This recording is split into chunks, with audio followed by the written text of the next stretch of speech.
Expert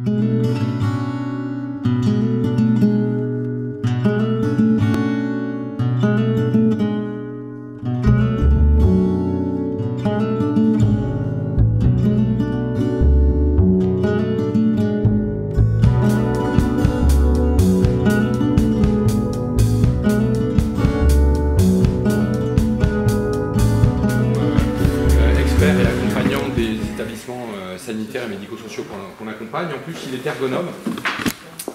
Il est aussi, allez, on va dire coach, puisqu'il nous fait des cours de gainage le vendredi. On en a tous besoin, puisqu'on est dans les trains, dans les voitures. Donc le vendredi matin, il prend notre propre santé en main. Comme quoi, le développement durable, ça s'applique aussi à nous. En tout cas, on essaie. Et aujourd'hui, il va nous parler de la relation sport et santé. Donc c'est un beau sujet. Et c'est toi qui as la main. Ok. Bien. Bonjour à tous. Encore mes excuses pour ce petit contretemps. Donc effectivement, comme l'a dit Olivier, je suis également éducateur sportif chez SSR dans l'éducation des personnes sur une clinique orthopédique. C'est simple. On avait une spécialité, c'était le dos, et on va en parler aujourd'hui comme ça a été précisé dans l'invitation. On va parler de sport et santé, on va parler de sédentarité également, parce que c'est aujourd'hui, il y a une étude encore récente qui est Esteban qui a été produite et qui reprend un petit peu les chiffres de la sédentarité sur le territoire et qui nous donne des indications sur la sédentarité, nos rapports aux écrans, etc., notre mode de vie d'aujourd'hui. Je vous invite à vraiment la lire, elle est assez significative de ce qu'on peut observer dans les transports, dans tout notre mode de vie. L'exposition aux écrans, encore une fois, je pense que c'est un aspect fondamental. Je vais juste faire un petit point sur du vocabulaire. Très simple, le sport, l'activité physique, c'est deux choses différentes. J'ai appelé le thème sport et santé, j'aurais pu l'appeler activité physique et santé, mais bon, pour la rime et pour le... Est-ce que tout le monde voit? Parce que je n'ai pas demandé. Le sport, il y a des règles, des compétitions, c'est une activité réglementée. Et une activité physique, on pourra la pratiquer, c'est simplement le fait de s'engager avec une action qui sollicite, comme je vous l'ai mis, l'appareil locomoteur. Et ce qui est important à retenir, c'est que ça va entraîner une dépense significative sur le plan énergétique pour le corps. C'est-à-dire qu'on doit pouvoir faire vraiment monter en consommation énergétique. Ça c'est l'autre aspect un petit peu important aussi. La sédentarité, qu'est-ce que c'est? Une personne qui a une activité inférieure à 30 minutes par jour, il est sédentaire. Voilà, c'est assez simple, ça a été défini par l'OMS de cette façon avec les recommandations. Il y a deux types de sédentarité, on va rentrer un petit peu plus dans ce qui nous intéresse. Il y a pour moi la sédentarité que j'appelle, je ne vais pas trouver encore de mots techniques, mais la sédentarité sans le savoir et la sédentarité sans le vouloir. Voilà.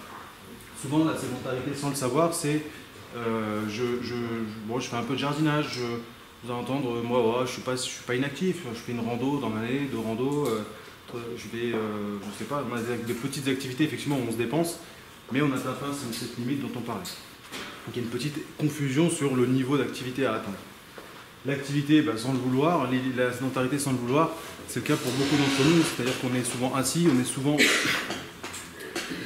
dans des situations professionnelles qui nous contraignent, qui nous empêchent d'avoir une activité physique suffisamment importante pour pouvoir, préserver notre capital santé. Les constats sur le plan mondial, il n'y aura pas que des bonnes nouvelles aujourd'hui, je vous le dis d'avance. En 2008, là on avait un chiffre qui datait de 2008 sur les 15 ans et plus, parce que sur l'OMS pour le lycée, on considérait que c'était des adultes à 15 ans et plus. Ce qui se discute, on avait 28% des hommes et 34% des femmes qui étaient sédentaires, 31% de cette population. Donc c'est un chiffre qui est considérable, hein. Si on part du principe qu'en 2008 on était 6,5 milliards, on a quelque chose comme 2,5 milliards d'êtres humains qui sont sédentaires et qui donc ont tous les troubles qui vont y être associés. C'est la première cause devant le tabagisme de mortalité évitable. Il y a environ 3,2 millions de personnes qui décèdent des causes de la sédentarité. Donc, au plan mondial, ce n'est pas un problème de civilisation occidentale particulièrement, c'est vraiment un problème mondial qui est généralisé. Les seuls pays aujourd'hui qui ne souffrent pas sur le plan planétaire de la sédentarité, ça va être les pays d'Afrique subsahélienne, qui sont des peuples nomades, etc. Donc forcément, ils ne souffrent pas de ces problèmes de sédentarité. Les pics de sédentarité, souvent, c'est dans les régions de la Méditerranée orientale, ça va être souvent ces régions, très peu en Asie, mais beaucoup et en Amérique.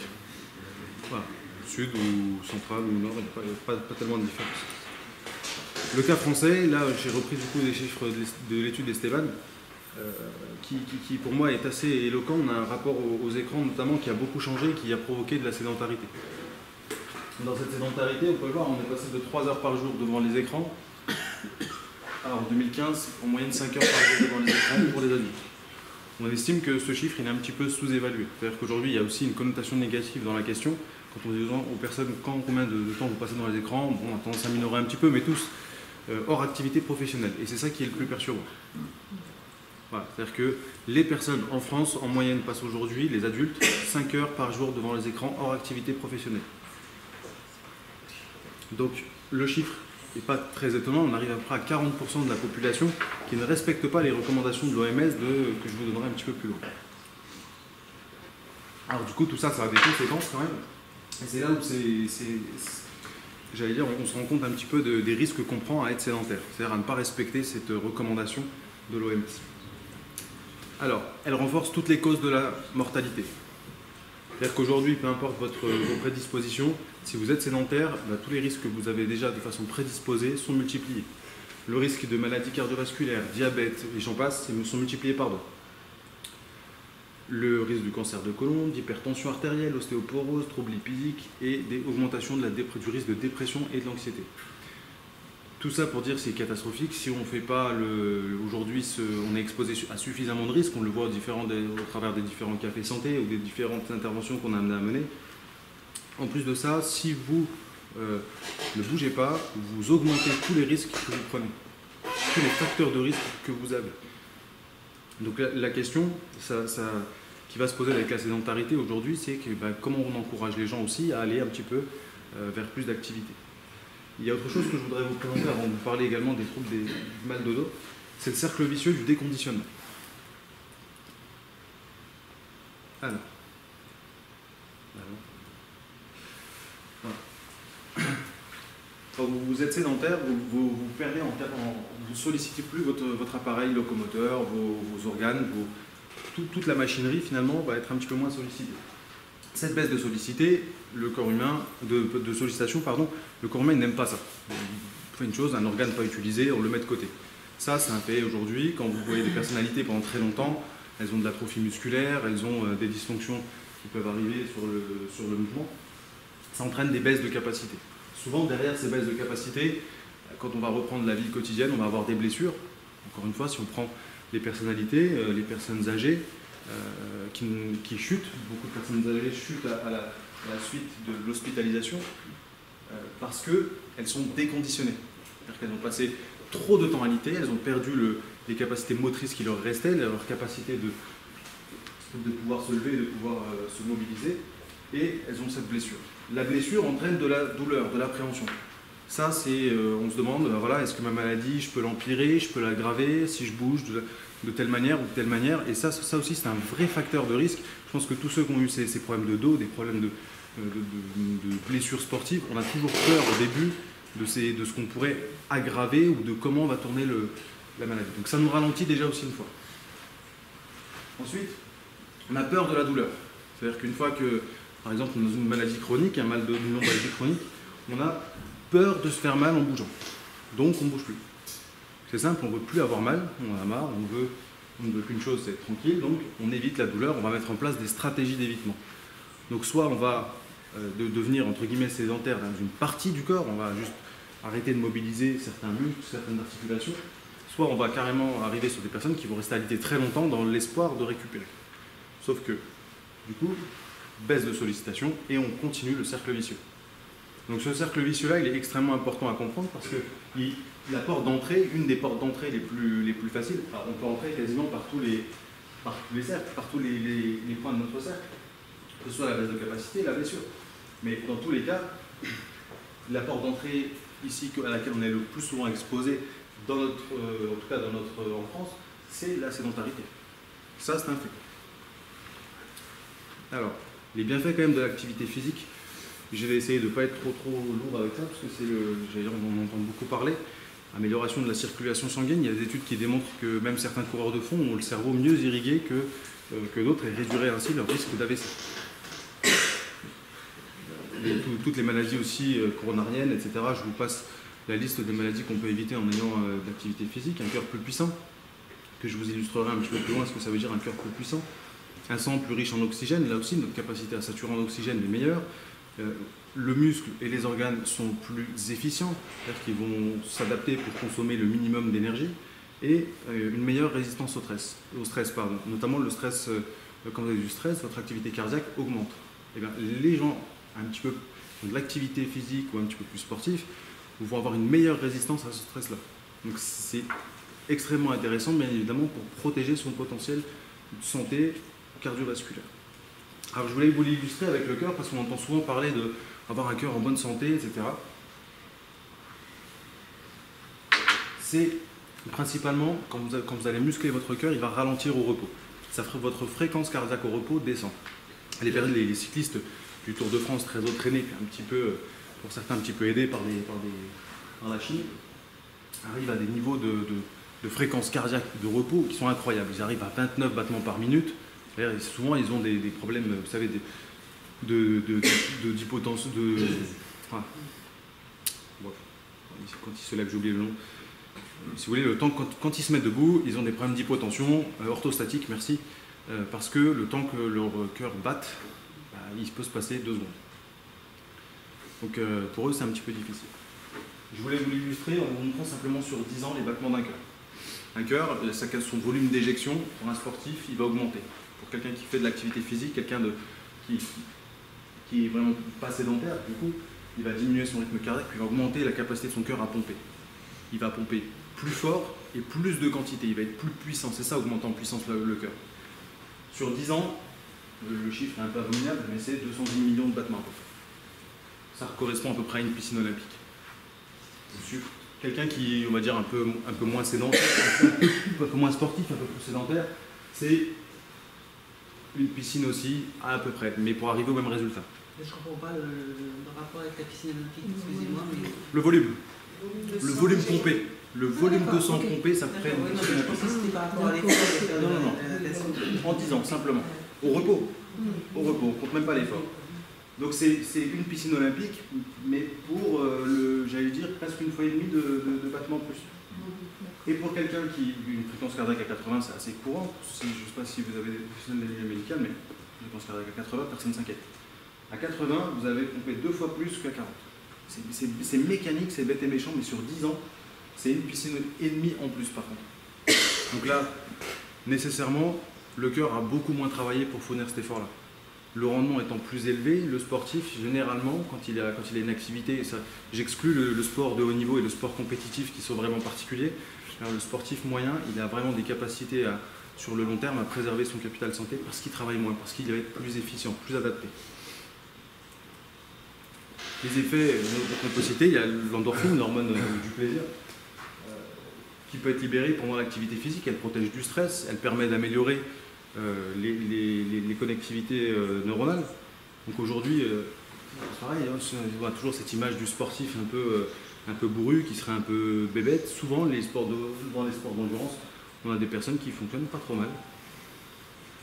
Pas que des bébés.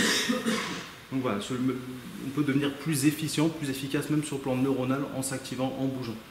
La circulation est meilleure, votre corps va s'optimiser en quelque sorte et toutes les fonctions vont être optimisées.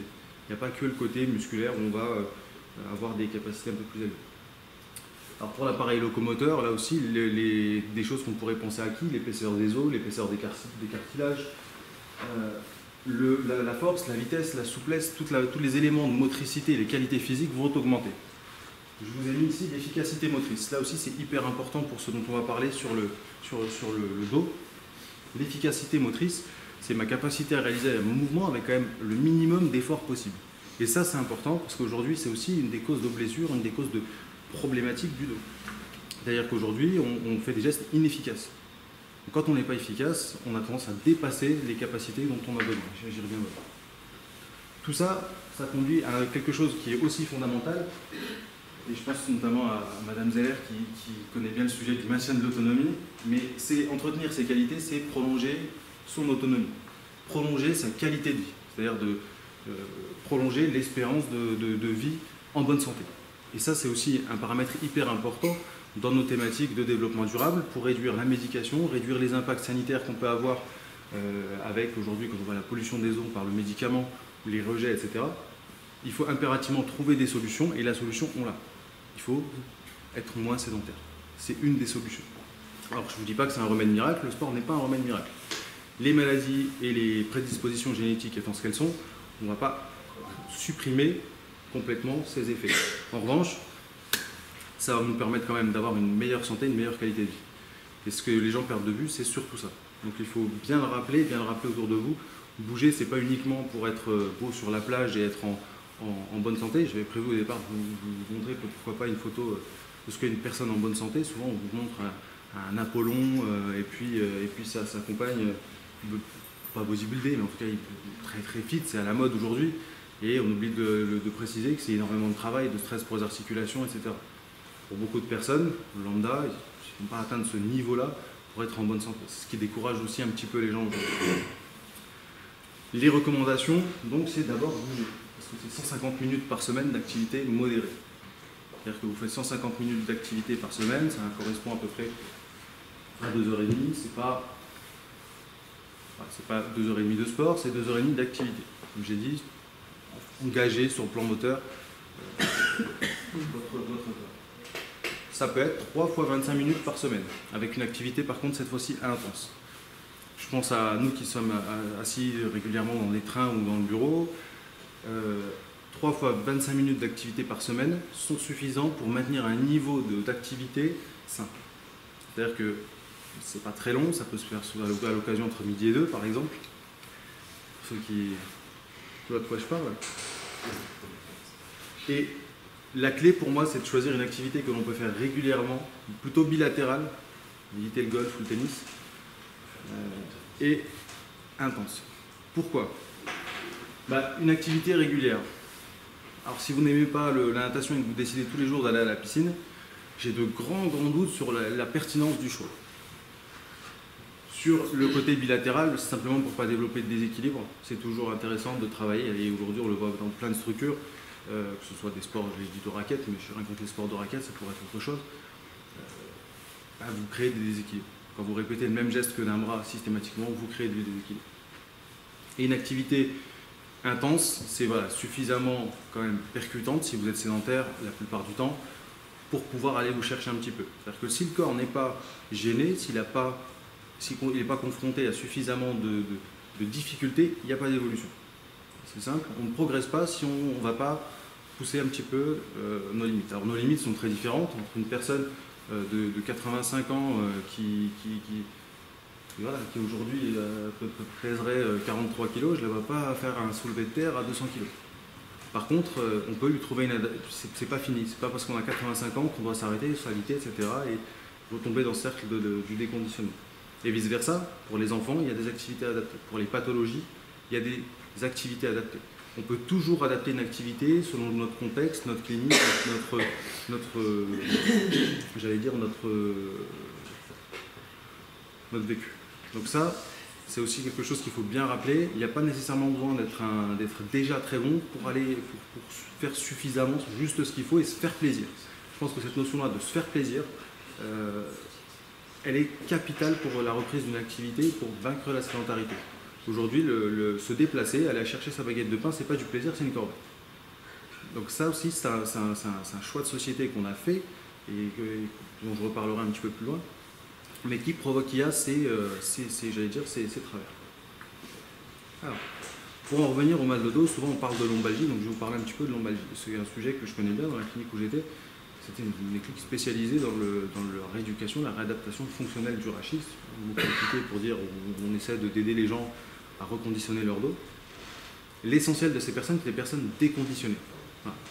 C'est-à-dire qu'on est avec des personnes souvent qui sont dans un cercle vicieux et qui se retrouvent très en difficulté à marcher 10 ou 15 minutes parce que leur condition physique ne leur permet plus à un rythme suffisamment intense de le faire.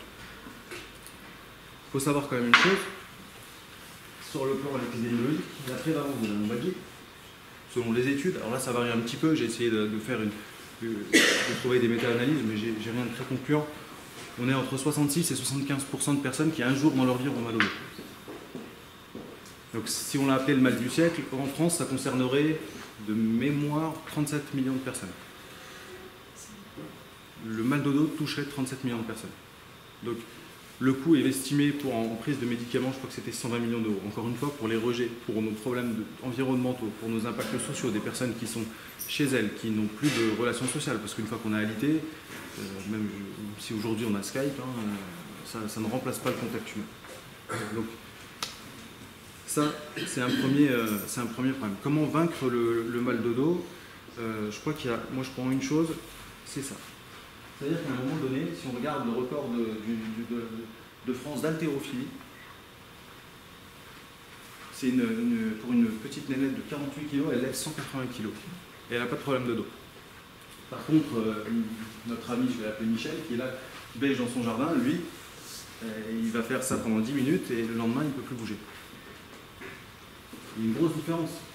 Très bien entraîné, très bien préparé, maîtrise du geste, un apprentissage moteur, une efficacité motrice accrue qui lui permettent d'avoir justement les capacités nécessaires à soulever les charges extrêmement lourdes. Peut-être que Michel n'a pas envie de faire d'activité, elle aime bien faire du jardinage de façon tranquille, enfin, pas de l'agriculture, du jardinage. Donc elle n'a pas forcément de notion de ce qu'il y a une posture efficace, une posture adaptée, l'intensité progressive. Notre sportif qui sera là, il va prendre une petite montée en charge progressive, ce qui va lui éviter normalement quelques problèmes. Et puis il faut apprendre à s'adapter. C'est-à-dire que cette personne-là, elle aura mis en place aussi des adaptations dans la forme de ce qu'elle fait. Et je vous passe les détails, pour pouvoir réaliser son activité. Donc pour une personne, et là je vais appeler deux volontaires, dans le public, dans la foule, deux motivés. Est-ce que j'en ai deux? Madame Zeller et puis Élise, tiens. C'est risqué, parce que je ne sais pas ce que je vais vous demander. Alors, c'est très simple. Voilà. De toute façon, c'est des grosses démonstrations. Alors, on va juste vous regarder l'une et l'autre, chacun à votre tour, récupérer ce verre. Vous avez une mission, vous allez récupérer le verre. Vous faites comme vous voulez, vous faites ce qui est efficace, comme ça vous paraît naturel. Yes. Et je vous le repose. On a l'ascenseur. Ah, c'est réfléchi. C'est moi qui vais le faire. Ah. C'est la mauvaise manière. Te nique pas le dos, s'il te plaît. C'est un appel. Alors, si je fais ça, c'est compliqué. Alors, là, quand on parlait d'efficacité motrice, moi j'ai chaud en faisant ça. J'ai chaud. Si on prend simplement votre colonne vertébrale, il faut l'imaginer un petit peu comme une grue. Plus vous allez vous incliner loin du centre de gravité, plus vous allez avoir des contraintes. Ça, pour le dos, c'est fondamental à comprendre. Ça va orienter beaucoup de la prévention et quand on fait des formations de préparation à l'activité physique, souvent on dit aux personnes d'engager les jambes, de plier les genoux, etc. Il n'y a pas que ça. Il y a le fait d'avoir la charge près de soi, il y a le fait de pouvoir la saisir intelligemment, ça aussi. Et puis il y a un aspect aussi qui est hyper intéressant, c'est quand même aussi de demander de l'aide. C'est-à-dire que là on a pris un verre, on n'avait pas besoin d'aide, le geste est efficace. Une personne, théorie, toute seule, peut soulever cette grande charge très difficile. Par contre, quand on a des objets encombrants, il ne faut pas hésiter à se faire aider. Là aussi, il y a beaucoup de personnes, on a beaucoup ce problème. Pourquoi? Parce que, comme j'ai dit tout à l'heure, par rapport à si on reprend notre cercle... Est-ce qu'il va? Je crois qu'il saute. Bon. Je vais revenir en arrière. Si on reprend notre cercle du déconditionnement, la blessure va souvent arriver. Pourquoi? Parce que vous dépassez la capacité de votre corps à s'adapter. C'est tout bête, hein.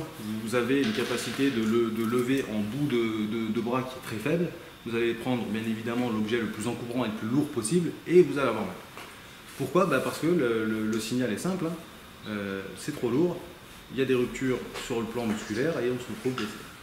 Alors, comment faire? Qu'est-ce que c'est la bonne technique? Alors la bonne technique, il faut, je l'ai écrit, pour la posture efficace et adaptée, il faut faire attention à sa morphologie.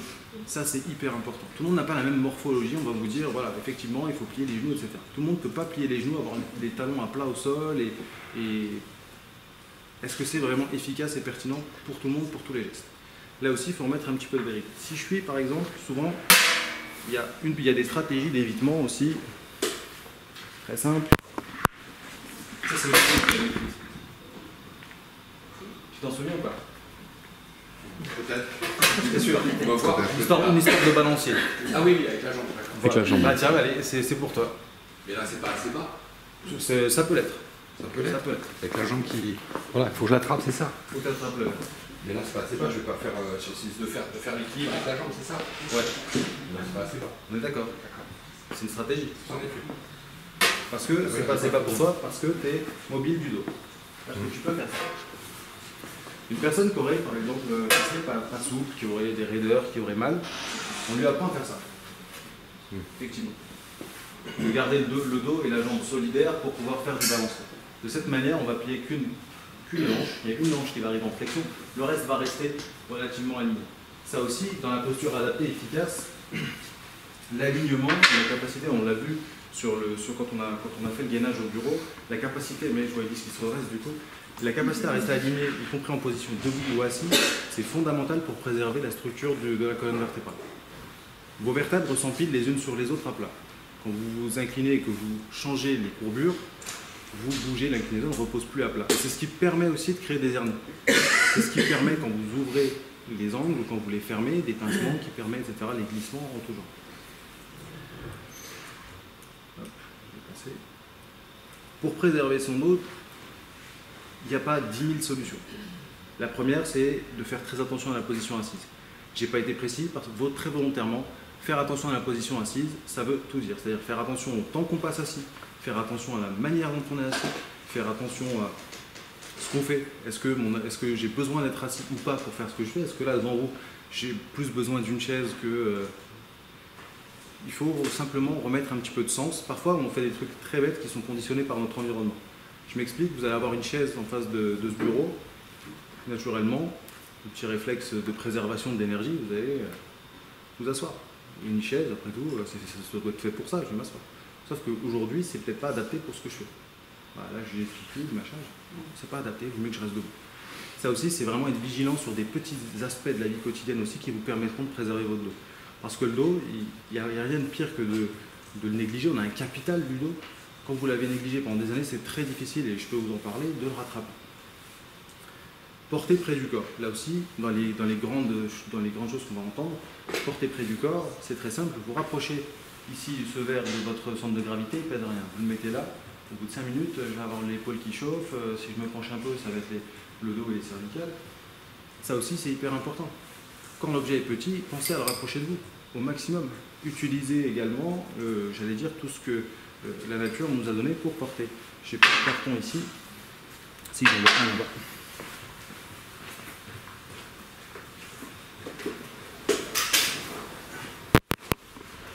Souvent, je vais le faire comme ça parce que sinon tu vas, notre caméraman avoir du boulot. Alors, ici, j'ai pas la possibilité d'utiliser autre chose que mon corps comme support. Ça va être aussi une stratégie à adopter. C'est-à-dire qu'on va souvent, les personnes vont à gros, ça, hop, on l'emmène, et finalement, si c'est des briques de soudure qu'on m'a mis dedans, je vais avoir un gros problème. Il ne faut pas hésiter à plaquer contre soi le plus près possible. À laisser glisser doucement et arriver à quelque chose de ça. La position la plus facile pour un carton, par exemple, comme celui-ci, c'est là. Pourquoi? Parce que mon bras ici est près de 90 degrés, en tout cas, il est près de l'angle de confort, et il est efficace ici. Voilà. Les muscles et notre appareil locomoteur, il y a des angles préférentiels. Et il faut les connaître un petit peu. Pour le bras, c'est 90 degrés. Ici, on est très fort. On est au maximum de la force. C'est tout simple, mais il faut le savoir. Si vous partez d'ici, c'est très difficile de développer de la force. D'une, parce qu'une fois que vous avez les bras tendus, vous avez désengagé tous les fléchisseurs du coude. Mais en plus de ça, le muscle n'aime pas travailler ici. Il n'aime pas travailler aux extrémités. Donc il préfère largement ici se servir de son corps comme support. C'est beaucoup plus simple et j'ai moins d'efforts à faire. Si toutefois on était un petit peu plus bas, on peut toujours, pour remettre à hauteur, se servir de ses jambes. Et ça, c'est aussi la stratégie que certains utilisent naturellement, mais pas tout le monde. Alors c'est très, j'allais dire presque très convenu aujourd'hui de montrer ça, mais juste de passer le genou en dessous pour monter la charge et la mettre à bonne hauteur, c'est suffisant pour vous épargner des problèmes de dos. pas hésiter. Je crois que... Dites-moi. Juste passer le genou en dessous de la charge peut suffire à l'aider à monter. Engager les jambes, c'est pas uniquement plier les genoux pour aller très bas. Plier le genou pour aller très bas, ça ne peut pas convenir à tout le monde. Je m'explique. Si vous devez porter une charge très lourde, très près du sol, ici, vous arrivez à un mouvement qui ressemble beaucoup au squat des haltérophiles ou des personnes qui font un peu de musculation. Il y a des personnes, comme par exemple, j'ai pas de souplesse de cheville. J'ai les chevilles, c'est raide, c'est juste deux tiges d'acier qui sont comme ça. Je vais me mettre dans cette position accroupie et si j'écarte un petit peu les jambes pour me stabiliser, que c'est très lourd, je vais faire quelque chose de très dangereux, je vais arrondir le dos. Et je vais l'arrondir de haut en bas. Pourtant, j'ai bien les genoux fléchis et quand je vais lever, je vais me dire, oh non, je suis en sécurité. Pas du tout, pas du tout. Ici, comme ça, j'arrondis, mais j'ai le même problème que si j'étais en haut. C'est-à-dire que je vais éloigner la charge de mon centre de gravité et je vais finalement avoir un grand levier sur ma colonne. Et donc là, c'est vos vertèbres lombaires qui encaissent toute la charge. Donc, le mouvement le plus adapté serait par exemple pour une personne qui n'est pas trop compétente de le faire passer entre les jambes. Pas nécessairement besoin de descendre très bas. Et entre les jambes, j'ai une préhension qui est ici, qui est correcte. Je peux monter. Ici, c'est un enchaînement. C'est-à-dire qu'il faut penser le geste comme un enchaînement de procédures qui ne sont pas si évidentes que ça pour tout le monde. Et ça aussi, c'est un gros problème qu'on rencontre aujourd'hui, c'est qu'on fait les choses de façon un petit peu pressée et on oublie d'élaborer une stratégie pertinente. Ah. Combien de messieurs on voit sur les chantiers porter les sacs de ciment? L'intérim qui commence la première fois, c'est à mourir de rire. Le sac de 25 kg de ciment que nos intérims qui sont là pour l'été, souvent qui ont 20 ans, qui sont encore étudiants, c'est à mourir de rire leur manière de porter le sac de ciment s'ils n'ont pas juste au moins les conseils des anciens. C'est-à-dire que c'est pas facile à prendre, ça se dérobe, c'est poussiéreux, c'est pas agréable. Il les échappe et c'est pour ça qu'on a parmi les intérimaires notamment sur le plan professionnel un taux d'accident de travail qui est juste colossal. Donc, cette partie-là de mise en place de stratégie, de formation, elle est fondamentale. Et c'est ça aussi que je voudrais aborder, c'est sur ces gestes-là, il faut aussi faire les choses progressivement. On n'est pas tous des powerlifters extraordinaires, on n'est pas tous des athlètes naturels, il faut y aller progressivement.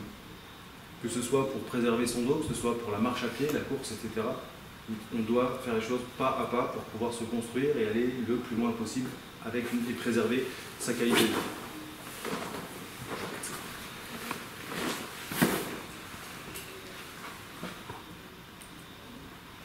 Je voulais parler un petit peu du lien qu'il pouvait y avoir avec l'activité physique et le développement durable. Simplement, c'est pas évident, c'est souvent indirect et ça reste assez simple. Réduire l'empreinte carbone de nos déplacements.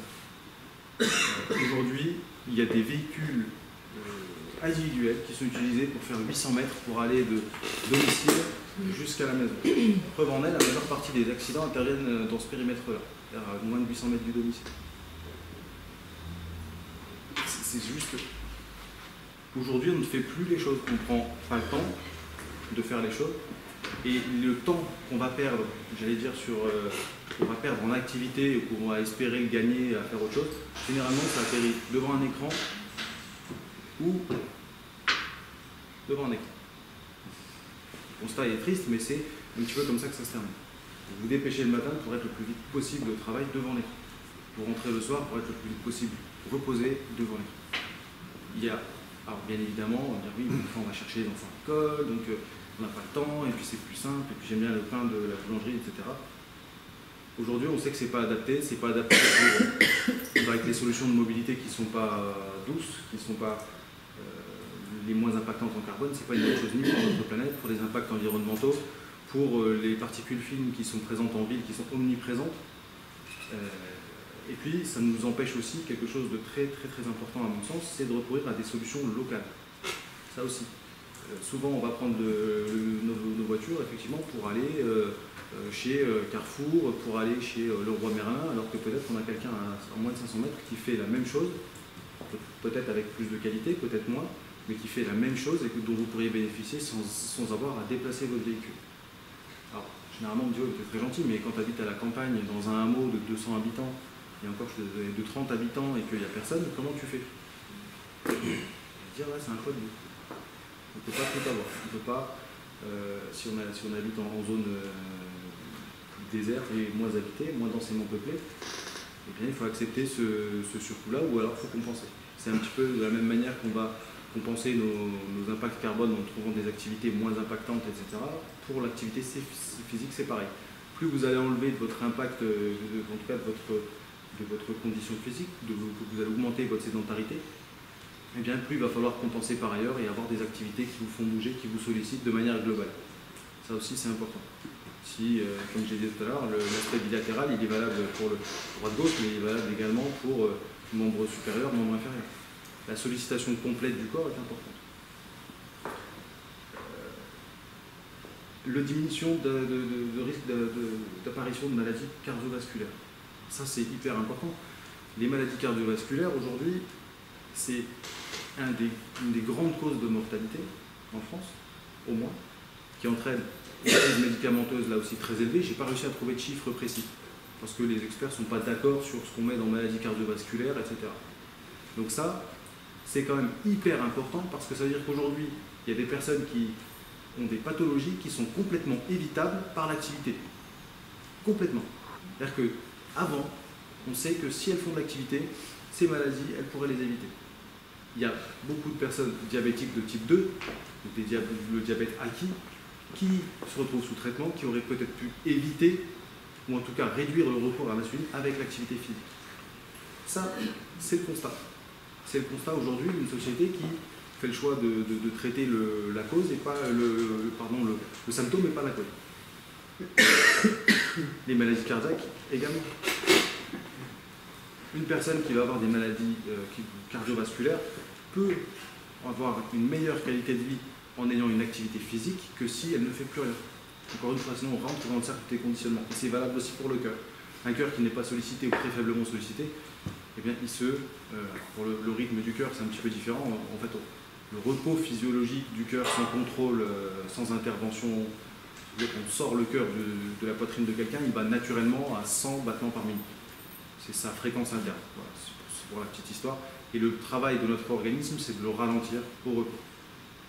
Voilà, on inhibe ses capacités pour arriver justement mais de façon complètement autonome et déconnectée du reste du corps, 100 battements par minute.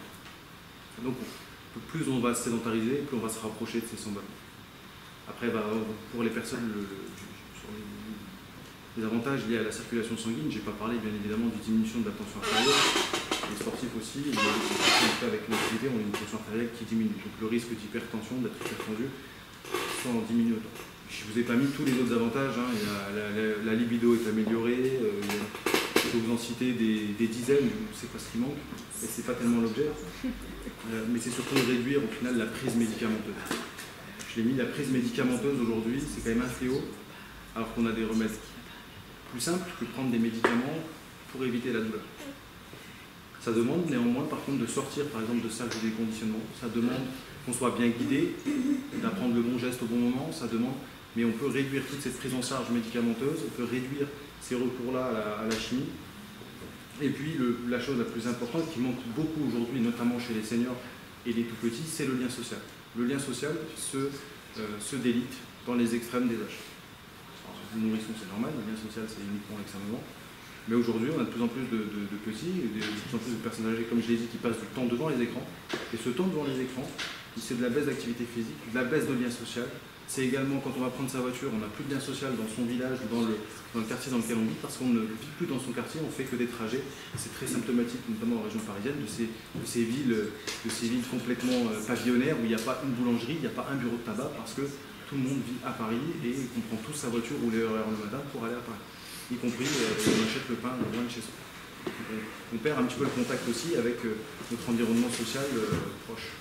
Ça aussi, c'est quand même quelque chose de fondamental pour avancer sur nos thématiques du développement durable, pour avancer sur les sujets de réduire nos impacts. Réduire nos impacts environnementaux, c'est pas arrêter de se déplacer, c'est juste se déplacer différemment. Prendre son vélo quand il s'agit de faire 10 km, c'est pas forcément très long. Prendre on en voit quelques-uns, qui font 25 km de vélo pour aller au travail, qui s'en portent visiblement bien.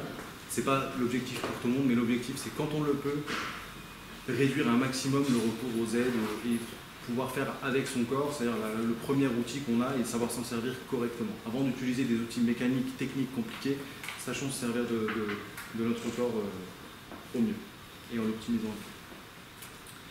Et puis je finirai là-dessus et puis on passera aux questions. Et bouger, c'est donner plus de vie aux années. C'est simple. Votre qualité de vie, j'allais dire, c'est le nerf de la guerre. Aujourd'hui, notre espérance de vie, elle est très importante. On va pas, je ne vais pas vous dire, oh, c'est catastrophique, on a perdu un demi-point d'espérance de vie. Non. On vit à plus de 80 ans, je pense qu'on est tellement à plaindre sur cette question. Par contre, la question de l'espérance de vie en bonne santé en France, c'est un sujet fondamental qui est très très peu traité aujourd'hui. De temps en temps, on dit une étude ici et là, mais personne ne prend, en tout cas personne, les pouvoirs publics ne se positionnent pas de façon ferme. Alors, on a quelques mesures aujourd'hui, la prescription d'activité physique sur le plan médical, et encore une fois, c'est trop tard. C'est trop tard. Les seuls engagements qui ont été pris par l'OMS, par quelques organisations mondiales, pour inciter dans les écoles à maintenir des programmes d'éducation physique, à maintenir les enfants en activité, etc. Je vous invite encore une fois à regarder ces études d'Esteban, qui vous sensibilisera encore plus, si le sujet vous intéresse, sur l'activité des jeunes qui représentent l'avenir pour le développement durable, sur leur activité physique. Le constat, il est accablant. Le constat, il est accablant sur le rapport, encore une fois, aux écrans, je me répète beaucoup, mais c'est aujourd'hui, ce temps passé devant les écrans, c'est du temps de sédentarité sans le pouvoir. C'est-à-dire qu'on arrive dans une culture où l'écran devient la norme et sortir, bouger, faire de l'activité est réservé aux personnes les plus éduquées qui ont justement cette prise de recul nécessaire pour se dire que quand même dans la semaine, il faut avoir bougé un petit peu, il faut avoir pris le taureau par les cornes et s'être mis un petit peu en difficulté sur le plan physique. Merci. Est-ce que vous avez des questions? Je vous ai fait peur, ça y est. Il y a des mutuelles là, qui prennent en charge les activités physiques. Oui. Qui remboursent une partie des activités physiques. Absolument. Il y a des mutuelles qui prennent en charge. C'est très simple. Hein. Qu'on soit quelle que soit la personne, on peut avoir des pathologies. Ou alors un long mot sur ceux qui ont des pathologies physiques. Ça peut être pris en charge. Absolument. Dans la mesure aujourd'hui même. Sans être prescrit par le médecin. Non, voilà ce que je veux dire. Dans la mesure où il y a pour les affections chroniques non transmissibles, diabète, hypercholestérolémie, troubles lipidiques en tout genre, vous allez avoir effectivement la possibilité dans certaines régions test aujourd'hui de se faire prescrire d'activité physique, et là c'est un cas très particulier, mais la sécurité sociale ne rembourse pas encore les séances d'activité. Sinon, il y a beaucoup de mes confrères éducateurs sportifs qui ont fait fortune dans le domaine. Mais le besoin, il est pris en compte par les mutuelles parce que ça fait baisser les primes d'assurance. C'est aussi simple que ça. Aussi par rapport au cancer, les bénéfices sont vraiment très larges. Ça va d'aider à la prévention de la rechute du cancer jusqu'à, je vous l'ai dit, la vascularisation cérébrale. Les bénéfices sont multiples. C'est simplement, le bénéfice, c'est optimiser son corps. Donc c'est difficile de lister précisément ce que c'est. C'est difficile Après, on n'a pas parlé de l'excès et du sport de haut niveau, etc. Parce que ça, c'est un cas très, très marginal aujourd'hui. Les sportifs de haut niveau, en tout cas, j'espère, restent des pratiques de spectacle. Il ne faut pas oublier, ça reste du spectacle. Ce sont des gens qui s'entraînent très dur, qui ont des modes de vie qui, s'ils ne sont pas très stricts, souvent, ça ne se termine pas très bien quand même. On a beaucoup d'anciens grands sportifs qui ont eu des hygiènes de vie un peu douteuses et qui se retrouvent, à 40 ans avec une petite canne pour marcher l'hiver.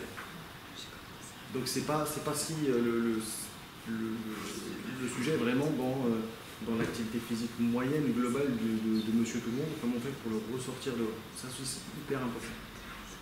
Je vous invite également à regarder les travaux sur les rythmes biologiques et l'activité physique qui sont passionnants.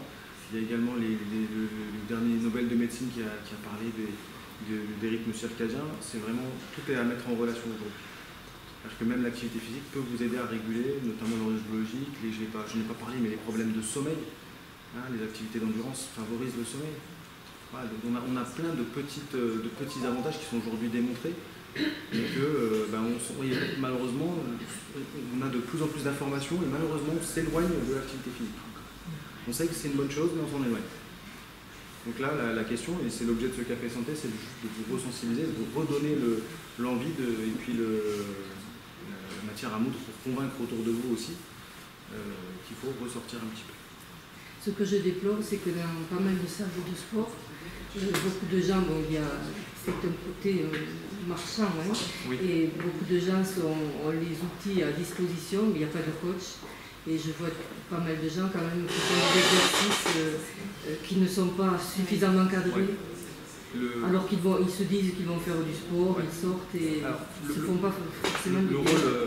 Qui a déjà fait de la pratique vraiment hyper intensive, compétitive ici est-ce qu'il y en a parmi vous du mal, niveau, c'est ça? S'adapte à un bon entraîneur, dans le principe on a des bons entraîneurs, il s'adapte aux sportifs. Je pense qu'on sera d'accord, il s'adaptera à la personne qu'il a en face de lui. C'est ça l'intérêt d'un coach, et c'est l'intérêt d'un bon coach.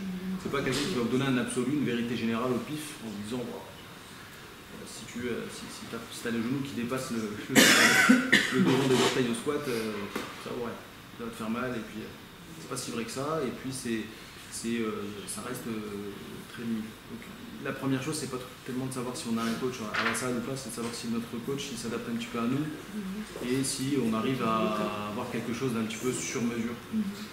Ce qui est un petit peu difficile effectivement en salle de sport après, c'est qu'il y a un coach pour 150 personnes qui sont dans la salle et pour avoir des conseils, il faut nettoyer la salle, je n'ai pas spécialement de défense, je pense qu'il en faudrait un petit peu plus. Et le côté marchand ayant pris le dessus, effectivement, il faut nettoyer la salle, il faut conseiller, il faut vendre des abonnements, il faut être un peu partout.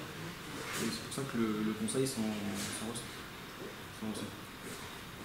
Mais c'est vrai, effectivement, on voit beaucoup d'exercices et le pire c'est qu'aujourd'hui on voit un petit peu ce que j'appelle la culture YouTube, c'est-à-dire qu'on a beaucoup de personnes qui regardent des vidéos de coach sur YouTube sans les connaître, sans même savoir s'ils sont vrais professionnels, ils sont populaires donc ça marche, donc c'est bon. Mais on ne s'interroge pas tellement sur si les conseils qu'ils prodiguent sont adaptés, si ça correspond à notre situation physique. Voilà. Tout simplement. Parce que les conseils qui sont valables, Fanny qui est là, qui doit peser 46, 47 kg avant les fêtes, et moi qui suis à 90 kg, est-ce qu'on a besoin, on a les mêmes besoins? C'est pas, on n'a pas la même morphologie, c'est une femme, je suis un homme. Il faut adapter tout ça. Donc, ça aussi, quand je vous dis faire des activités adaptées et efficaces, c'est aussi trouver ce qui marche sur vous. Et ça, il n'y a qu'un coach qui peut vous guider là-dessus. Voilà. On n'a pas tous les mêmes, on ne progresse pas tous de la même manière avec les exercices, on ne progresse pas tous pour certaines personnes, en musculation, c'est très vrai. Il y a des exercices qui marchent très bien pour certaines personnes, qui marchent beaucoup moins bien pour d'autres, pour des raisons morphologiques ou anatomiques. Et ça, si vous n'êtes pas suivi ou si vous n'avez pas l'expertise, c'est très compliqué de passer le cap. Et c'est un coach qui connaisse un petit peu les pathologies par le cas de santé, je parle de ça, je parle aussi par rapport aux patients atteints de maladies. C'est une spécialité. Voilà. Et par contre, vous entendez quand vous êtes comme médecin, quand vous donnez quand même des informations, les gens vous disent c'est pour les patients malades, c'est pas la peine, on va pas faire avec eux, ils sont pas. Après, ils sont comme vous, il n'y a pas que des gens malades, il n'y a pas que des gens qui appellent le cancer, qui font question aussi. Et donc les gens ne veulent pas se mélanger là, croient que c'est que pour des gens malades. Voilà. C'est difficile. Sur l'activité physique adaptée, effectivement, ça correspond pas à une pathologie, ça correspond plutôt, j'allais dire, à des potentialités. Voilà. Si on faisait un groupe, d'activité physique adaptée avec vous qui êtes ici présent, il ne faut pas savoir forcément quelle est votre pathologie, mais plutôt quelles sont vos limites et ce que vous pouvez tolérer. Ça, c'est l'objet d'une discussion avec les praticiens qui entourent la personne, si elle veut bien qu'on ait accès à l'information. C'est l'objet d'un certain nombre d'informations et d'être capable de synthétiser, d'organiser votre activité. Ça aussi, je l'ai très connu parce que c'est pas... Le thème du café santé n'était pas bien choisir votre activité, mais s'organiser, être capable de poser les jalons petit à petit dans son emploi du temps, dans sa vie, puis dans un projet, dans des objectifs, c'est ce qui permet aux personnes de maintenir une activité. Ça, les gens l'oublient très souvent. Mais si vous avez envie de faire une activité et de créer du lien social, il faut vous orienter vers l'activité de couple. C'est pas le footing tout seul dans les bois qui va vous faire maintenir. C'est pas la salle de sport, de fitness, vous allez être seul sur votre elliptique avec vos écouteurs qui va vous maintenir dans une bon mode de vie. Donc effectivement, il y a le côté pathologie précis, effectivement on va adapter, on va pas, une personne qui est sous bêta-bloquant, on va pas l'emmener courir des marathons, hein, ça c'est pas possible. Mais on peut toujours lui proposer des activités qui soient vraiment spécifiques et on ne lui proposera pas la même chose à quelqu'un qui a été marathonien toute sa vie et qui a des problèmes de pathologie au genou ou autre. C'est évident.